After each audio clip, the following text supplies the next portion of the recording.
everyone, and this is What's Up with Startups, episode 12. And I'm very excited today because I have a new type of guests in my podcast. So usually I talk before with founders, and now I have not only a founder, but I also have an investor on my podcast. And please welcome everybody, Jonathan Stokely. Jonathan, hi. Hello. Thank you for having me. Great. And we had like an introductory chat with you before, and I was really excited by all the experiences you shared with me.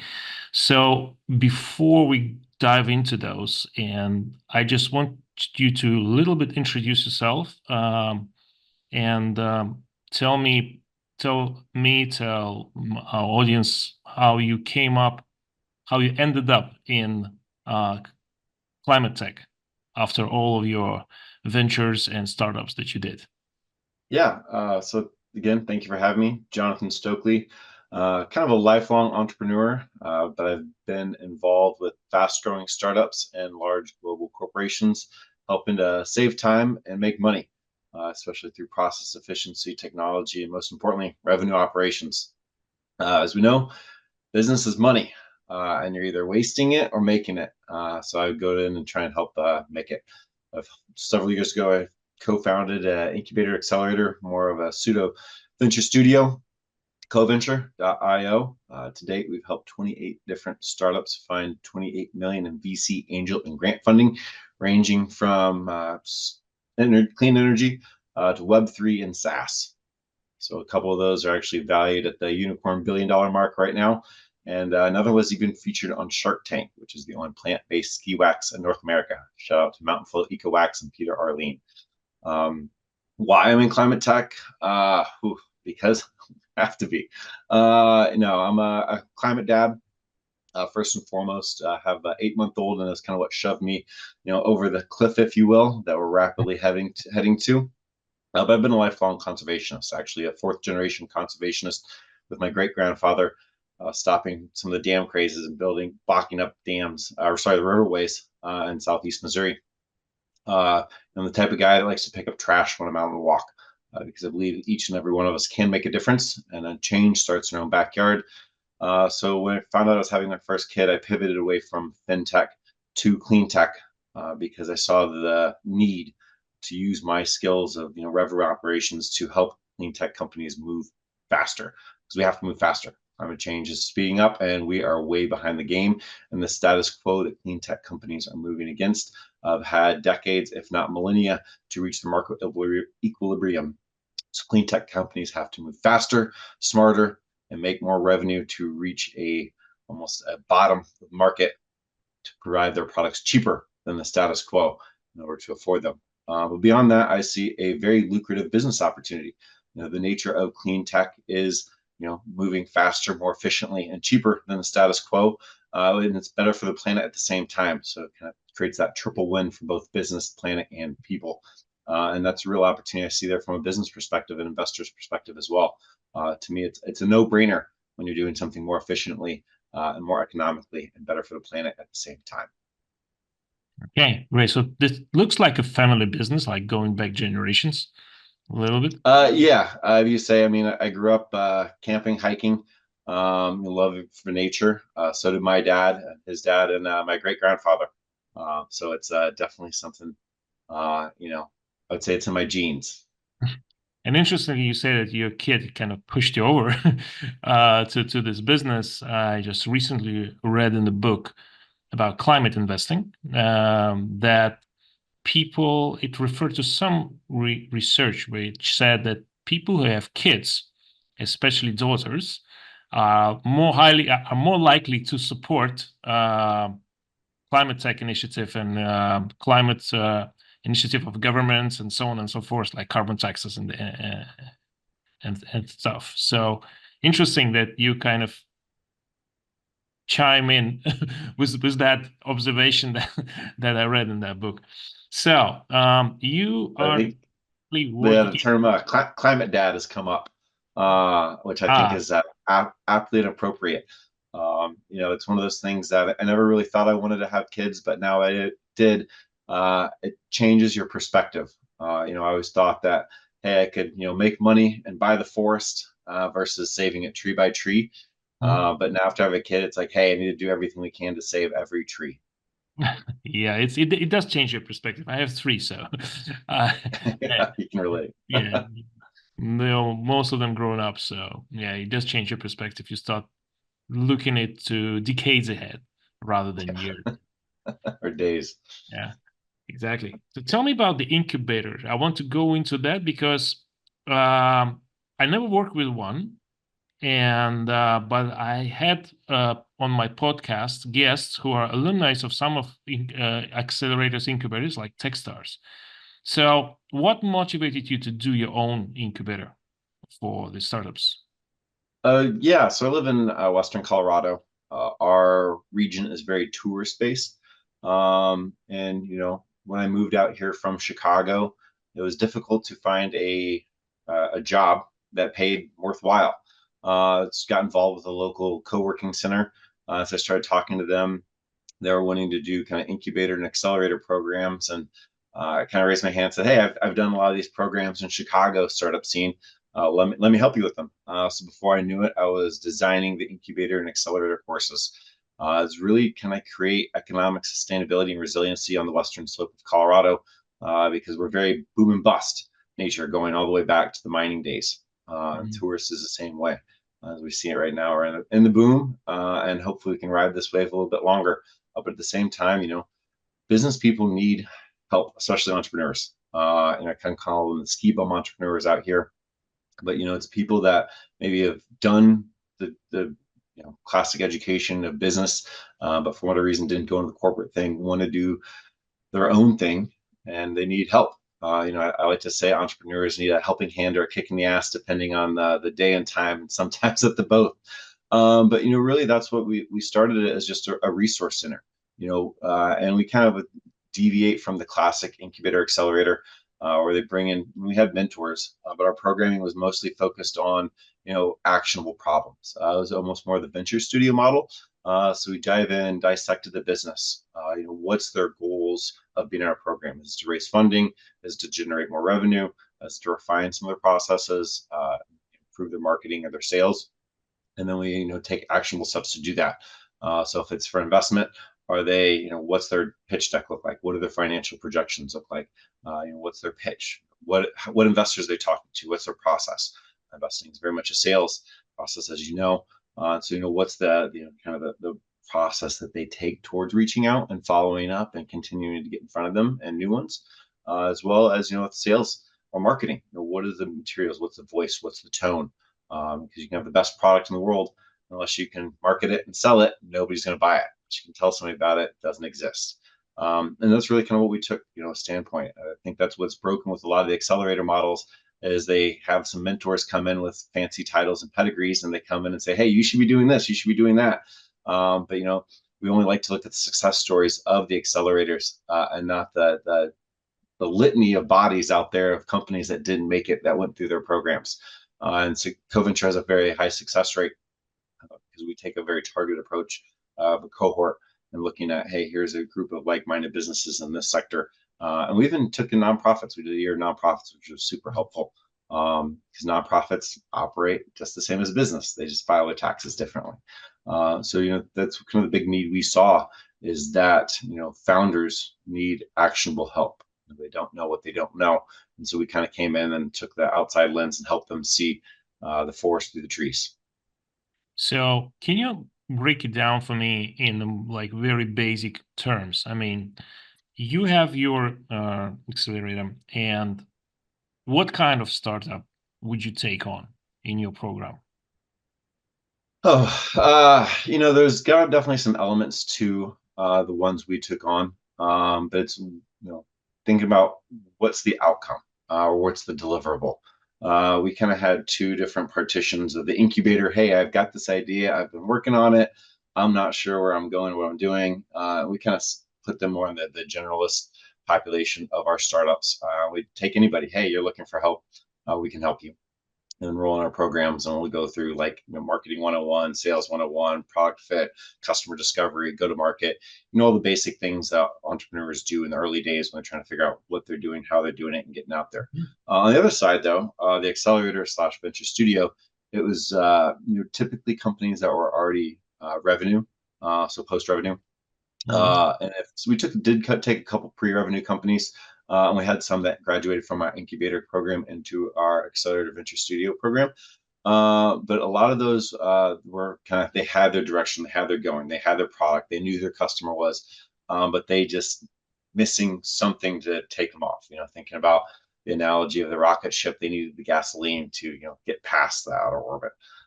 So it's like, well, what do we do? And again, a lot of the time it comes down to money and operations, revenue operations. What are the things? If they're looking for that investment capital, what are they fit for?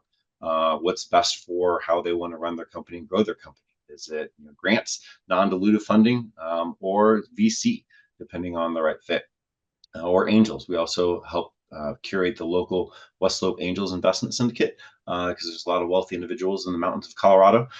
So we put together a network that saying, hey, here, let's educate you on what these different businesses are doing and how do we grow them. Because at the end of the day, you got to have money to grow and scale. And if you're not producing it fast enough, or you want to grow faster, depending on what your exit strategy is, you need that funding earlier in the process to go. So a lot of kind of what we targeted our accelerator venture studio was like, hey, we have we can pinpoint a problem.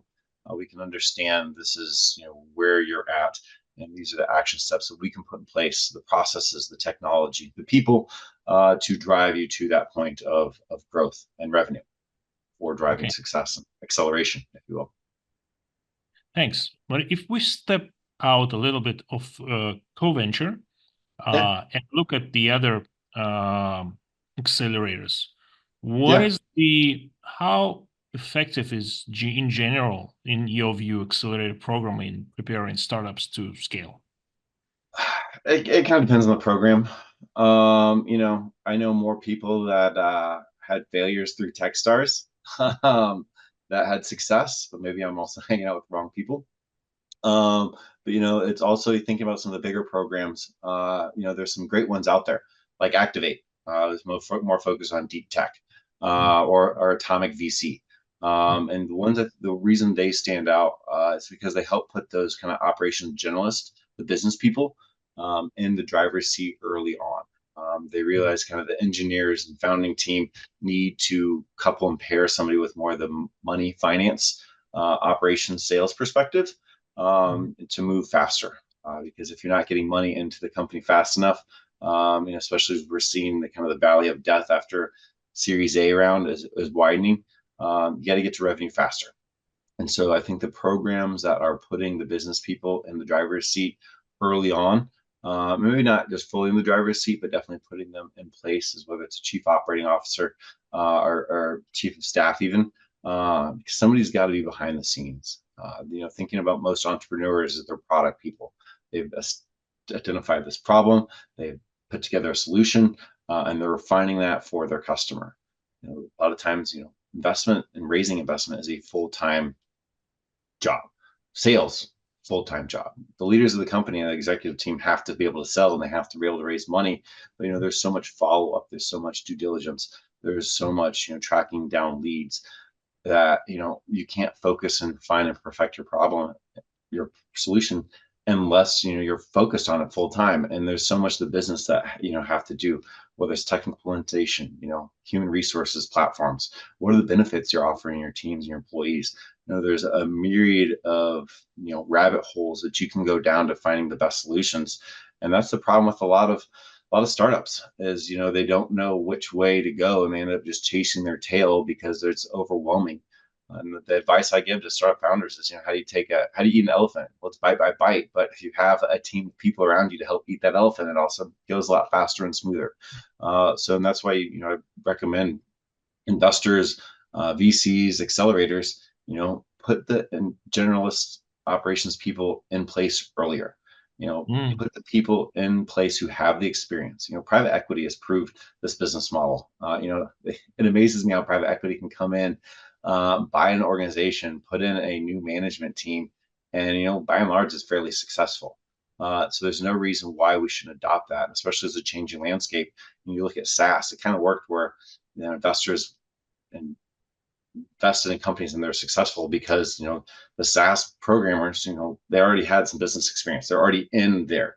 Whereas kind of deep tech, clean tech is you're pulling scientists and engineers out of the lab who maybe have never taken a business course. And so some of these accelerators are saying, hey, let's teach you business. Let's give you mentors. Let's run you through a boot camp of what business is. It's like, well, that's good for like surface knowledge, but unfortunately, business isn't surface. It's a lot of deep intricacies that you got to dive into and solve and be able to make sure you replicate them.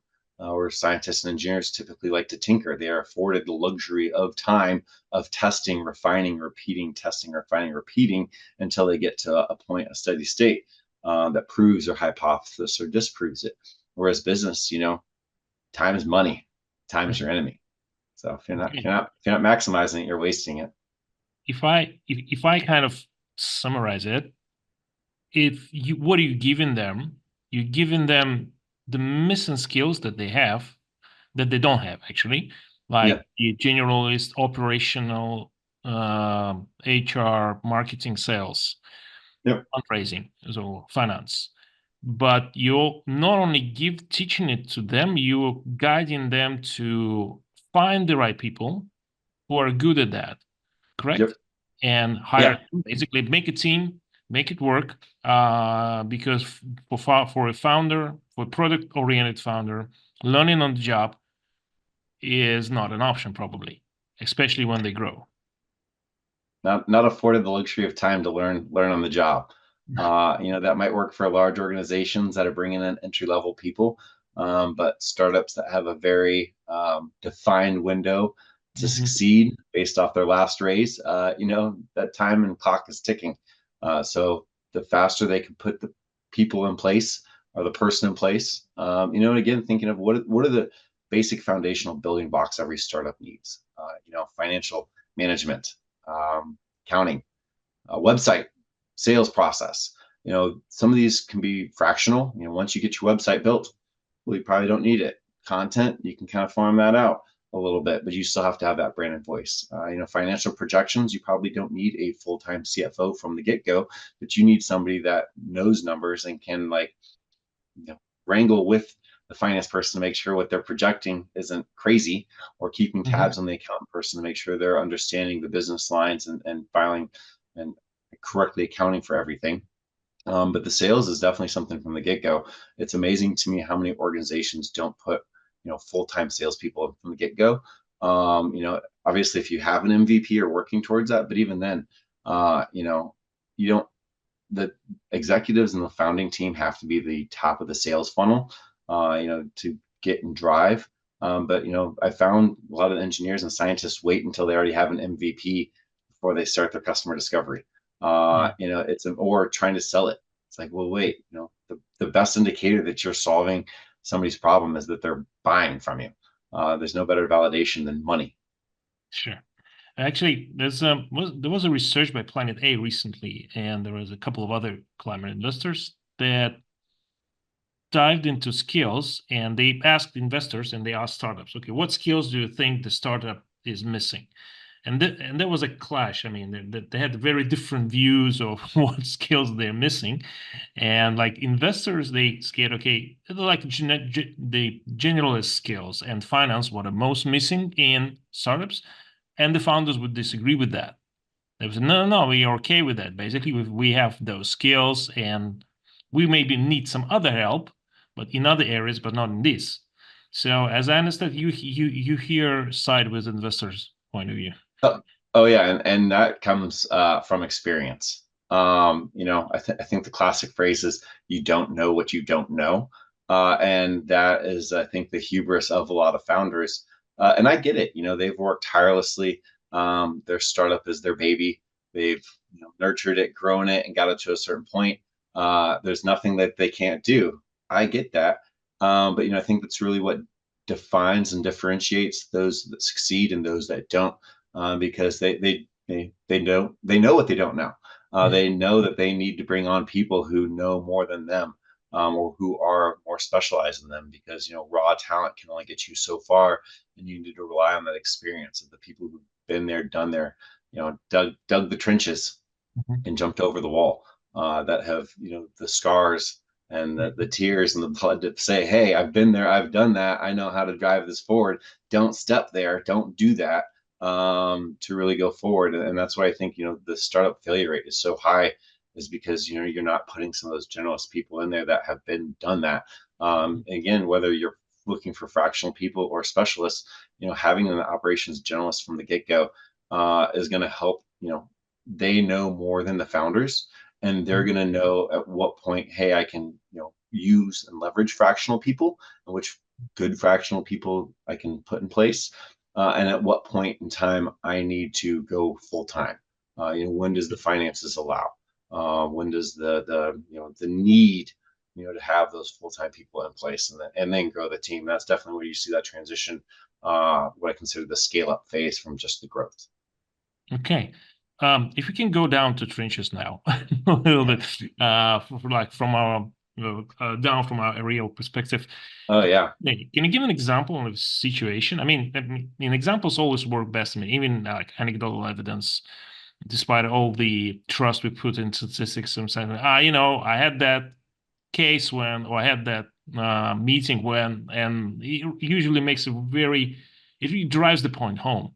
I mean, do you have any example on top of your head where you had a great founder, great product, but because they lacked some specific skill, or maybe not a specific skill, a generalist skill, which they couldn't plug. I mean, they couldn't find and couldn't, or they refused to hire someone who knew that, and they were Yep. down.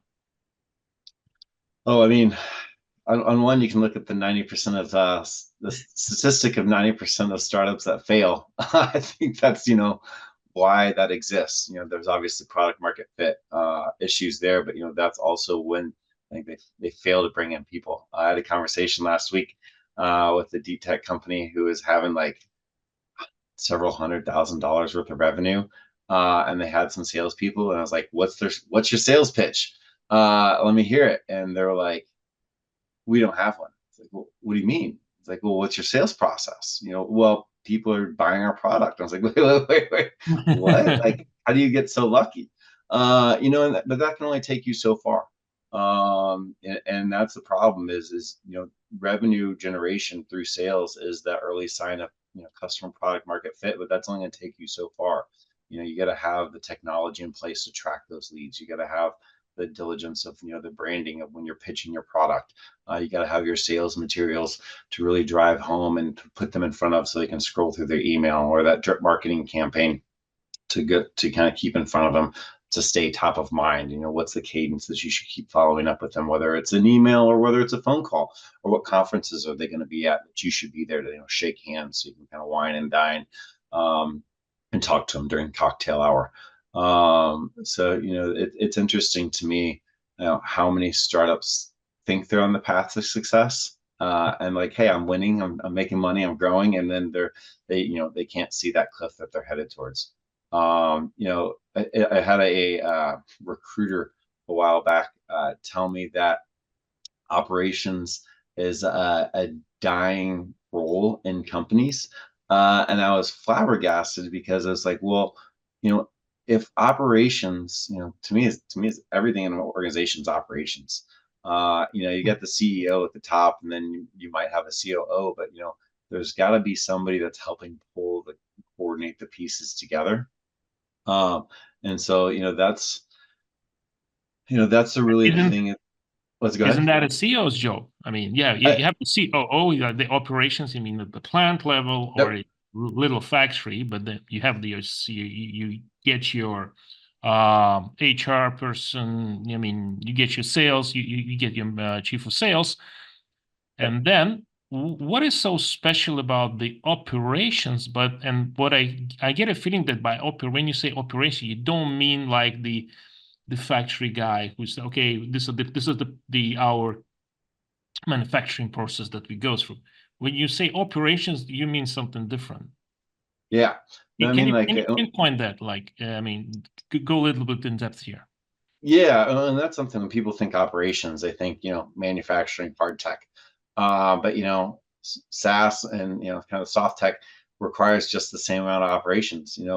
Operations at its core is how long it takes to get from point A to point B, and then understanding, do we even need to go to point B, or can we just go straight to point C?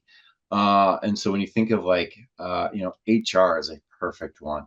If anybody out there's ever applied to a job and gone through and it's like, well, I just uploaded my resume. Why am I having to retype all of this, jargon in and copy and paste? Is a perfect example of what I consider a broken operational standpoint. Operations is efficiency. If you're not maximizing efficiency, you're wasting money. But it's more than that. It's like process documentation. What are the who are the people that your organization can't live without? If they win the lottery, I try to keep more positive than getting hit by a bus. But regardless, if they don't show up tomorrow, certain buttons have to get pushed. If they're not getting pushed, the organization could fall apart. And it's amazing to me the number of organizations I've been in where it's like they had 2 or 3 key people that, were the lifeblood of the organization. And when they went on vacation, something happens. It's like, what do we do? And you have to keep that moving forward. So when I say operations, it's like, yeah, you have the COO at the top. And this is, I think, why you've seen that the proliferation of chief of staff in the last few years, because you need somebody to roll up their sleeves that has done the work and is asking the question: is this most efficient? What are you doing? How are you doing it? Employees don't like regurgitating what their day is and justifying. It's like, what is it exactly that you do here? It's a favorite phrase from Office Space, but it's true. Unfortunately, the organization isn't the individual; it's the entity made up of the smaller parts that drive it forward. And in order to make sure that's as most efficient, you got to know, what's happening, why, and how. And the why and the how is the things that a lot of people don't ask, because the surface level is the what. And as long as that question's answered, cool, they're doing stuff. They're productive. It's like, well, what are they doing? Exactly. What are they Interesting. doing? How are they doing it? And that's where I think kind of the operations people really dive in, especially from the early days. It's good hygiene. If you're putting the operations people in early to understand the flow, they're able to document and understand from the get-go what and the how and the why. And so as they grow, they can really identify, well, this is a bottleneck. We are having stress here. These employees are being overworked. All too often, I see a lot of companies don't bring in the people to figure out these problems until it's too late. I've worked with dozens of companies. They're like, hey, the house is on fire. Can you put it out? I'm like, we can try, but might as well just get the garden hose out, because that's all it's going to help.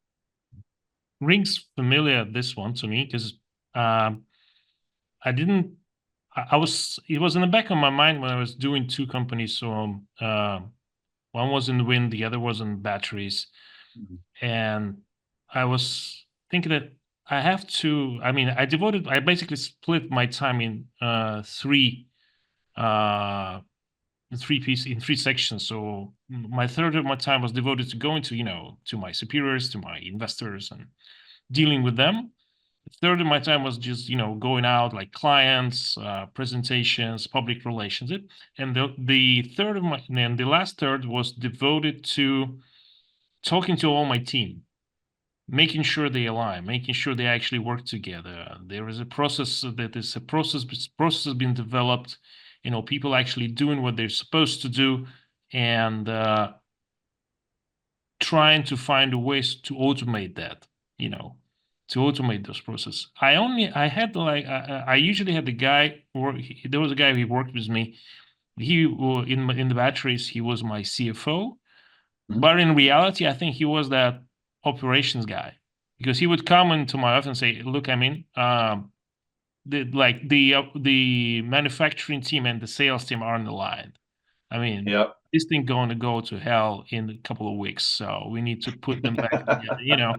And he would glimpse that just by trying to get some data from them, or in the cafeteria, or because they would run, some of them would run in and say, we don't have that table moved into our office yet. Where can we get that? So Yeah. and it was and I started to think that I probably need a kind of operations guy, like you said, Yep. I went to the HR of the parent company, and they just looked at me, blank stare. So, what are you talking about? Yeah, well, that's What HR is for you. it? Yeah.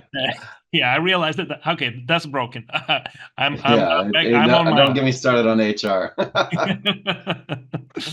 Okay. I want to wrap up the skills conversation, but I mean, for me, it's so immensely important. I mean, from my experience and what I had, but Yeah.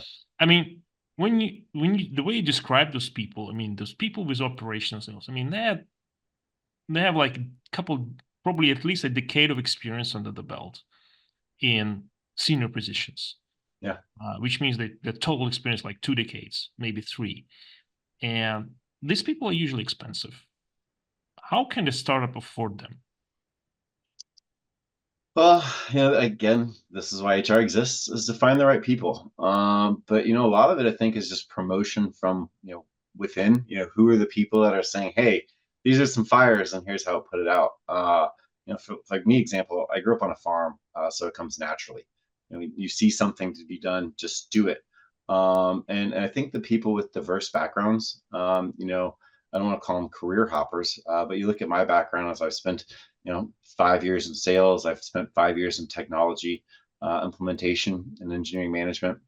Kind of 5 years in management slash operations, because and another 5 years in marketing before that when I was in college. Because you look at like what's the skill set of an operations person. You got to have somebody that's a Swiss Army knife, if you will. I don't want to use the phrase jack of all trades, because it has a negative connotation, but you do need a jack of all trades, somebody that's kind of whether it's at the very minimum surface level. Hey, you've done this, you've been in that trench, you've built out a marketing campaign, you've been on the phones and you've hammered them for inside sales, and you've had been hung up on, you've worked with engineers and you can speak engineer, and most importantly, like you said, the finances is critical. Finance is the lifeblood of an organization, and the operations and the finance people have to work in tandem, because it's this operations person or your finance person pointed out, hey, the engineers and saying that the tables, we need this table because, well, that table is holding them up. There is something that is delaying them because they don't have that one simple piece of equipment like a table. Well, the operations person is going to be to say, hey, I know that they need this. They needed it yesterday. But it's the same thing, going back to marketing. What do they need for their marketing operations to send out mass emails, or really start that drip campaign? Or the salespeople is saying, hey, we need more data. And again, don't buy lists, but how do you put the work into it to discover your customer and to create that? When I worked at Groupon, I said, hey, here's your computer, here's your internet, here's your territory, go sell. And so it's like that tenacity for the operations people to saying, hey, here's the organization, go figure it out. I was in a company last year, that they're like, hey, we need you to do these 3 things and focus on them. I'm like, cool, okay, let's do that. But then as I started to like uncover rocks, I was like, oh, here's a fire that they've just like shut the door on, and here's another fire. And it's amazing how many people in leadership don't want to be bothered.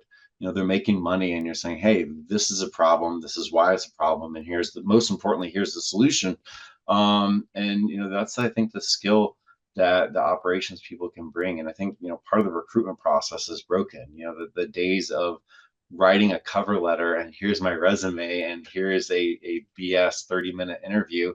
You're never going to find the right person from there. Where I've seen actionable, and they hire good companies, hire good people, is through a skills test. Here's a mini project. The number of companies I've consulted because I said, hey, I see this problem. Uh, this is how I would solve it. And I said, hey, come solve it for us. And I think that the early companies need to take that approach. I think it'll weed out people that are just clicking through and to apply because it's easy. It's like, hey, you want me to take an hour to go solve this problem? And again, it can be scenario. Thinking of a case study.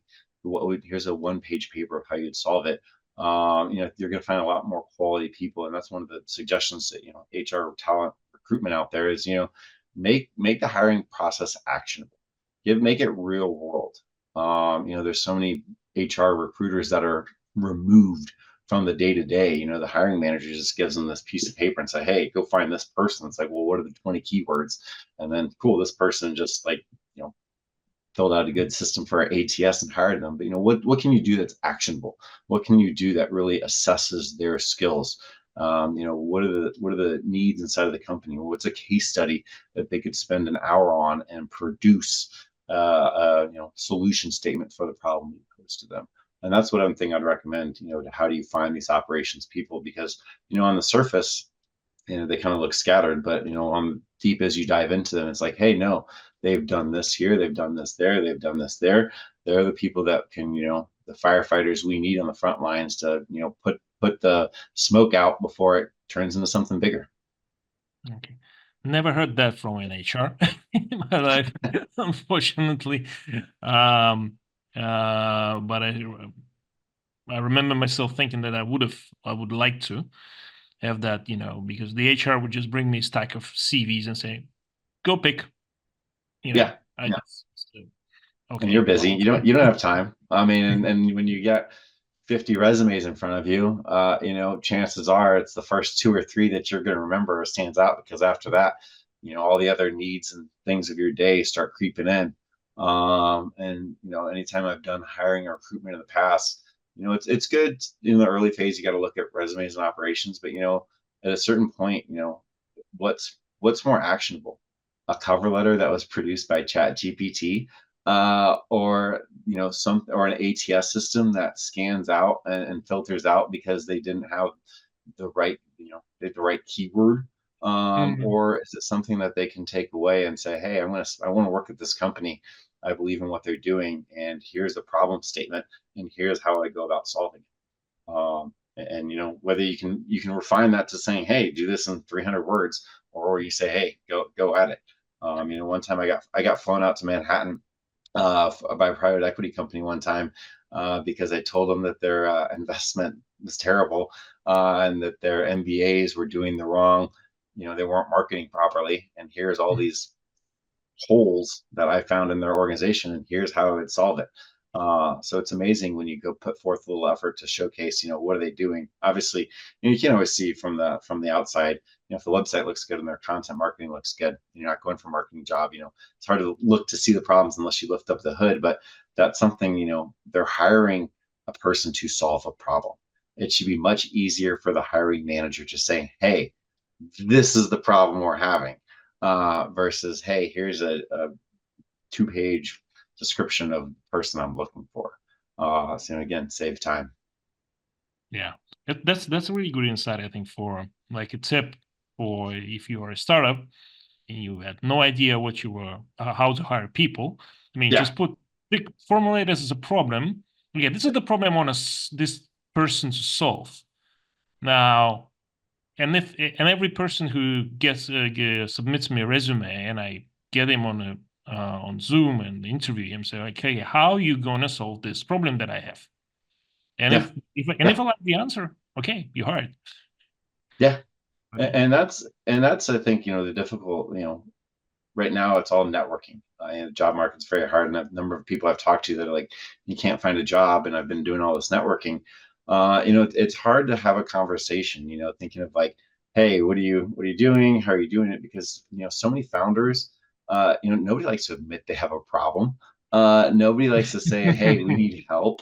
It's human nature to put forth our best foot, especially in entrepreneurship and startup life. Is it's confidence. A little bit of blood, the sharks start circling, and to have that humility and humanity to saying, hey, this is the one problem. I'm talking to you. How would you solve this problem? Because a number of times I've even personally tried to like ferret out, hey, what's the underlying issue? I know there's something happening here, but you're not telling me what it is, or trying to go down one path, and they start pulling back. It's like, well, hey, I'm a consultant. You're paying me. You gotta tell me the truth here. And I think being able to have that with just that a normal conversation is difficult for a lot of founders. yeah, I would love. We can go down that rabbit hole. I Oh, mean, a long time. I mean, I had my own experience, and I even wrote some about some of them on my blog. But what I want to talk to your investor side. I mean, yeah, one of the things that, I mean, it really concerns me, and I met founders who had the same problem, who actually faced it. I didn't face it myself, but they faced it. But the thing is, the climate tech is a hardware business.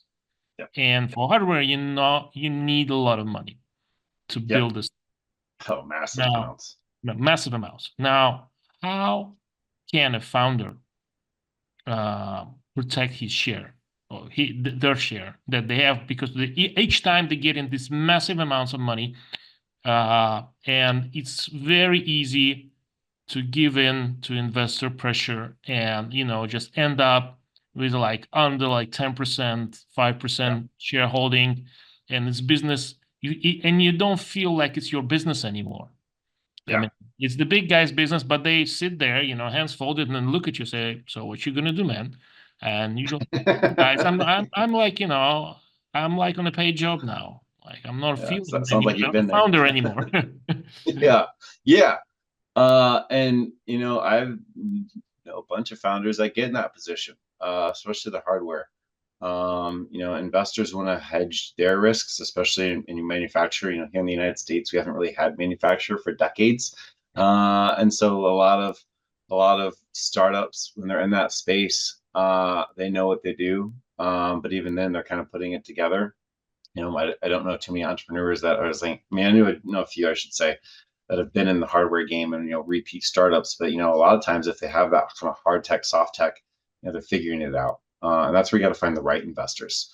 That's a lot of what I've done, with working with founders is who are the right investors. The right investors are going to take their pound of flesh, but they're not going to also rake you over the coals for it. Um, so and it comes to like not giving up control, or not just creating a full-time job for yourself. That's also kind of the paradigm shift that happens in the founder's thought process. When you got to give up. Would you rather have 1% of nothing, or 1% of a million or a billion? And what's the end goal? And that's one thing when I kind of coach and counsel founders, it's like, what's your exit strategy? Are you creating a lifestyle business, or are you creating, you want to go IPO? What point is enough, to either fold up and quit, or keep driving forward? And again, if you can look at the end goal of what you want to achieve and work backwards, it'll help you get there. I realize it's a little esoteric, especially considering hard tech and investment. But the a lot of times hard tech companies, they don't raise enough initially, and it's much easier to set those parameters of percentages to give up from the get-go, because once you've established that precedent, of investment of hey, I've got a $15 million company, I need to raise $2 million. you know this is what I'm going to give up, 10, 25%.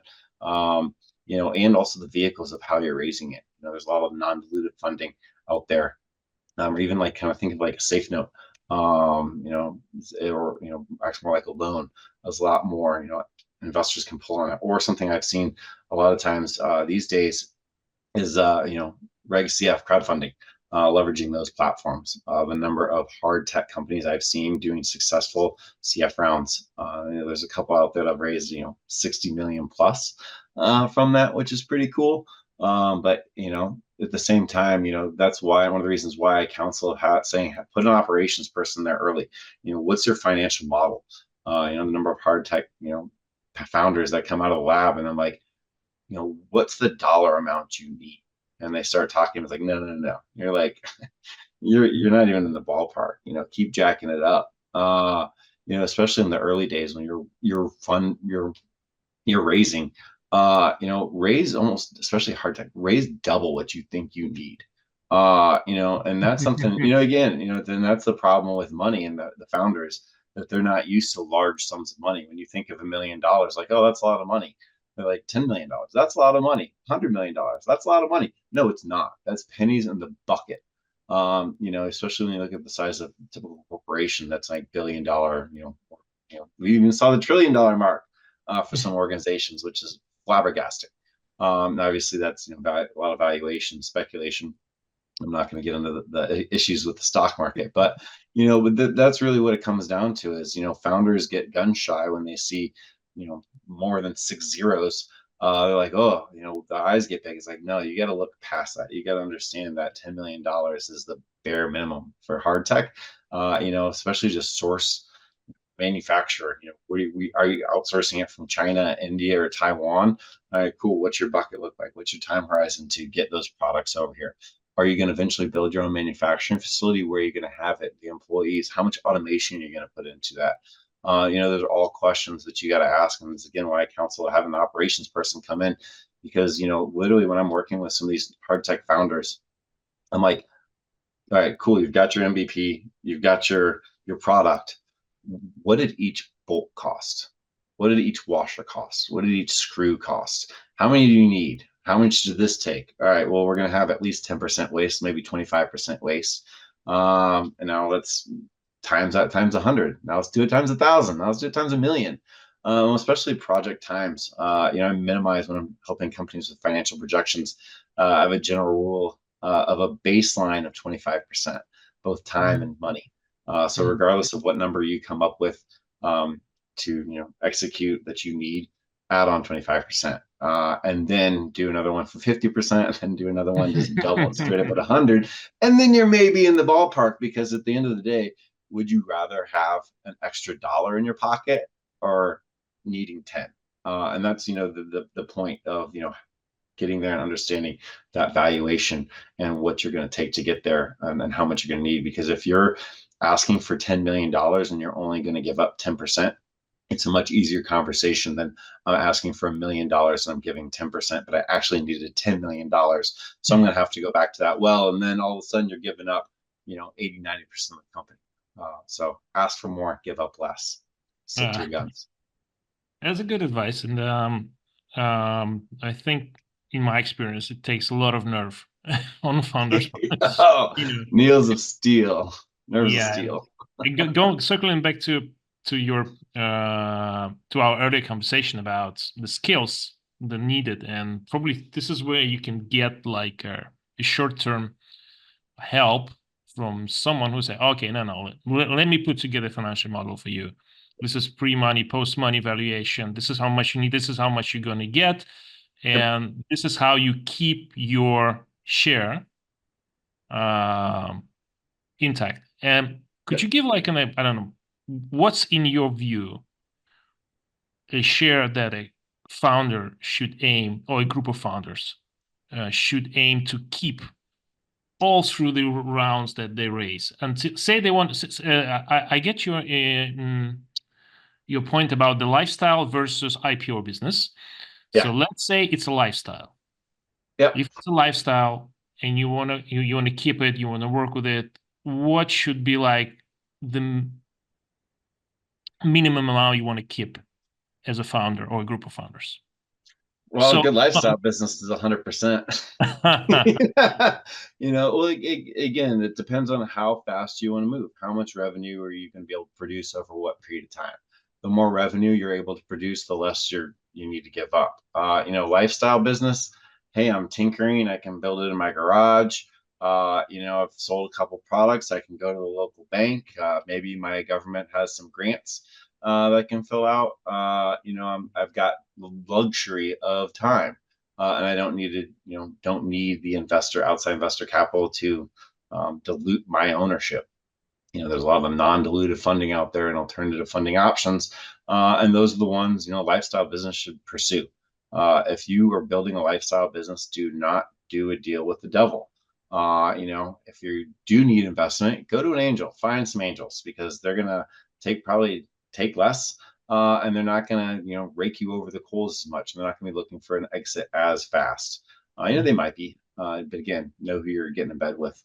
On the other side, if you're trying to move quickly, time is of the essence, and you've got a scalable business and you need $10 million and you can only cobble together a couple million of non-dilutive funding, it's kind of a loaded question. If you're able to use your initial non-dilutive funding that you've scraped together, and you're producing some revenue, the less funding you give up. To me, there's definitely a a relationship between revenue generation and investment. If you're not generating any revenue, you're going to have to give up a lot, and you're going to have to give up control. And that number's up to 90%. A good founder, if he's able to keep 10%, that's a win, especially depending if you're raising tens of millions of dollars, depending what level. Again, thinking of as a pie, as my finance professor would say. She'd be proud of me. So, you've got your pie and there's only so many pieces to go around. And if you need to insert slices into that pie, everybody gets shrunk down. And that's something I think the early days, founders aren't thinking about that. They're like, hey, we're going to give up 25%. We're going to raise, $5 million or $10 million. It's like, all right, cool. You're either going to give up that 75% straight up to an investor out of your shares, or your 75 is going to get shrunk down as you insert another slice of pie. And so, again, I've worked with founders who are successful that own like 2 or 3% of their company, but they're fabulously wealthy. And they, did the deal with the right devil, and they didn't get raked over the coals. But they're creating their own job, and that's what they want. Do they want to, take shit or give shit? Excuse my language, but it's really, are they at the top of the chain, or are they, that's what the founder is looking for. It's like, well, everybody has a boss. Everybody answers to someone. So it's, who's your boss that you want to answer to? If you're producing revenue and you're pushing products out the door, then you probably have to answer a lot less questions than you have on the other side if you're not. And that's, again, kind of why I said go back to the operations people at the beginning, because they can help make sure that the fires are put out and you're answering less questions. Business is all about problem solving. You solve one problem, you create two. And if you have the right people helping you solve those problems, then you're going to have, eventually less problems, or at least you'll have just repeatable problems, and those are easier to solve. So process is for. But the thing is that lots of times, in hardware, you build this stuff, it takes you like 1 or 2 years to build. You have no revenue. Then you have revenue, but you don't have profits. What Tesla had like losses for 10 years. Yeah, a lot of government subsidies. Yeah, well, whatever. But that's non-dilutive funding for you. But still, it's manufacturing. You would go, you build, you improve your process. It doesn't work. There's like European battery manufacturer have an enormous scrap rate now, so they losing like tens of millions per day of money, of euros. So and sometimes you just like I know a project in green ammonia. It couple of years still to be built. Yeah. But the amount of money raised is huge. Hundreds of millions of dollars. So it becomes a real like game of nerves. You cannot blink. You have to put extraordinary valuations on your product, and to keep any sizable share that you have. And even then, most investors know that valuations are kind of just like made up, to change any time of the day. And that's why, depending on the size of the project and the number of people you got to pull in, the amount of money you're going to raise, that's what the financial model from the get-go is all about. It's not, not just the expenses, but your cap table of saying, all right, cool. Well, if we're going to need $100 million to get here, or $500 million to get here, and we think we're $1 billion company, well, let's walk that back and let's say how much money we're going to need, and how much valuation in terms of what's the potential single digit that you're comfortable with getting. And these are the questions that early founders need to ask, is like, all right, am I comfortable with 1%?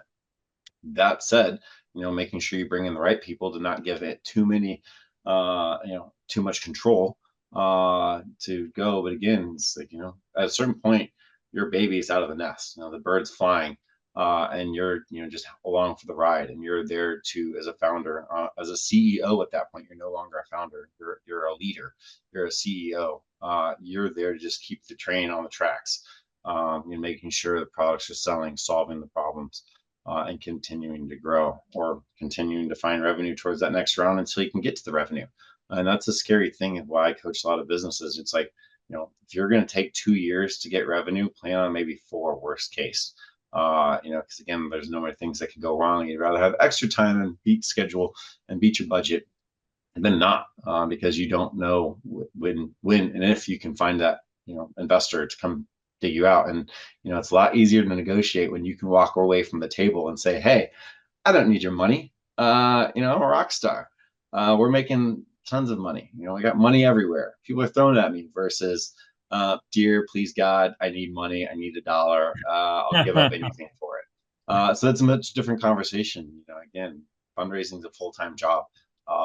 And you need to have the wherewithal to be able to do it. Like you said, nerves of steel, look them in the eye and be able to walk away. And, even if you do need it, tell them you don't, because that's the confidence that you need. And that's kind of goes back to some of the founders not wanting to acknowledge they have problems or being too open about that, because then again, cracks start to show.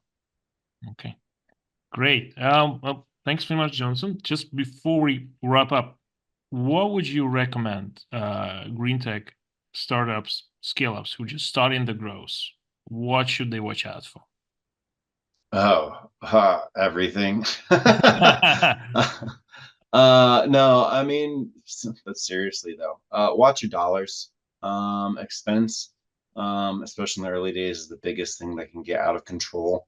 Having your financial model from the get-go and planning your trajectory through numbers and time. What's your burn rate? How many nuts do you need? How many bolts do you need? How many washers do you need? What's the equipment you need to get from A to Z? Then after that, thinking about the people in place.